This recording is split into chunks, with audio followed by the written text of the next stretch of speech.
we know that the fundamental unit of our life or the fundamental unit of a living organism are cell, and we also known as the fundamental unit of a non-living organism is an atom.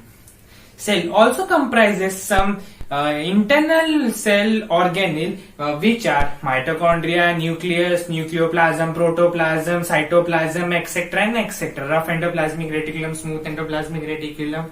So the atoms also contain some internal parts which are known as some atomic parts that we call and proton, electrons and neutrons. So the protons have positive charge, electrons have a negative charge, and neutrons, by the name neutral, it are neutral. They are neither positive nor negative. So what happens in today's video, we will study about atoms and not cells. So what we will see, the structure of the atom. We are seeing a structure of an atom. We are seeing that some bold colored nucleus is there. Inside that, protons and the neutrons live together. And we are seeing some orbital ring that are present below the nucleus. They are the home of electrons. Electrons move in a clockwise direction of a nucleus, like an earth rotating and rotating a sun. So what happens, there are many rings in an atom which are the home of only and only electrons. Neutrons and protons always live inside the cell. So what happens, that the first ring, or we can say the first power cell of an atom consists only 2 electrons, and the rest of the power cells on an orbital rings consist of 8 electrons. The first power cell has 2 electrons, means it is called an duplet, and the rest has 8, so it is called an octalate. If there are 2 atoms in the 2 electrons in the first ring and then 8 electrons in the rest of the all ring, then we call an atom a stable. But maximum atoms are not stable. So what to do of them? So what to do of that atom? So what does the atom does for the sake of the stability? They take some electrons or they leave some electrons. So they wanted to be stable in the life. So they take electrons or they leave electrons. Protons and the neutrons are non-reactive and they doesn't take place in the state of stability. So what happens, that this is my atom and I take some electrons. So what happens, that if I take some electron, this atom, which now will be converted into an ion, will be converted into an anion. And if I lose some electrons, the atom, which is an ion, will be converted into a cation. An ion is a substance in which an atom is particularly a positive atom or it is a negative atom. And cation has a positive charge and an anion has a negative charge. So what happens, that how the atoms will become stable?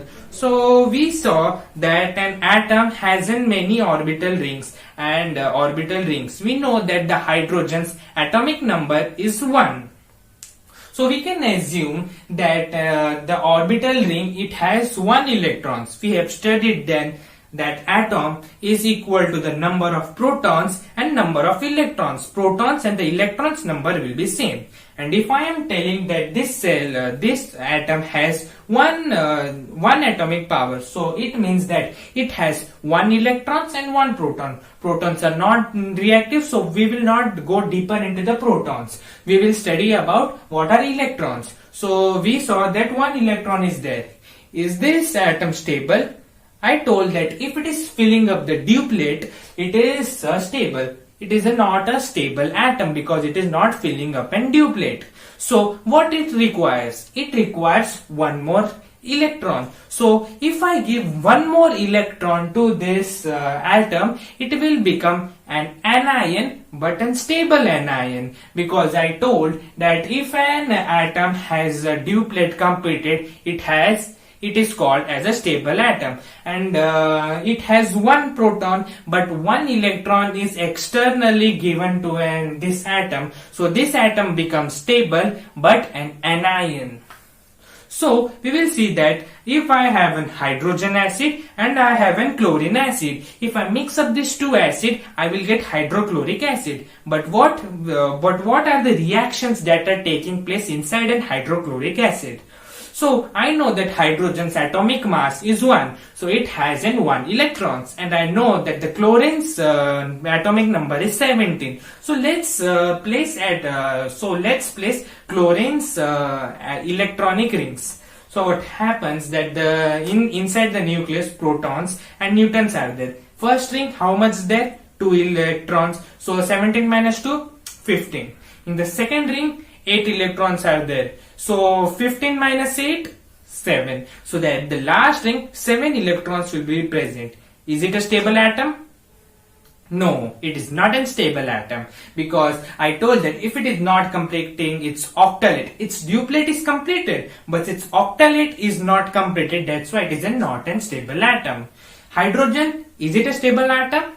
No, it is also not a stable atom because it has only 1 electrons. It requires 1 more electron. It also so chlorine also requires 1 electron and hydrogen also requires 1 electron. So hydrogen told chlorine, will you share 1 electron with me? So chlorine is thinking, oh, I also need 1 electron and that guy also need 1 electron. What if we share our electrons? So they will both become stable. So hydrogen and chlorine atom mix up together. They share that 1 molecule of an hydrogen and of chlorine. So hydrogen gets 1 sharing atom, so it becomes 2. So chlorine also get 1 electrons, 1 and only the electrons of the hydrogen. So they also share their particles and they become an stable atom. So this was the stability of an atom. So this was of today's video, in which we learned about atoms. What are the internal parts of the atom? Are some atoms stable or not stable, and how they do their stability and not stability. For this video, this much only. Jai Hind.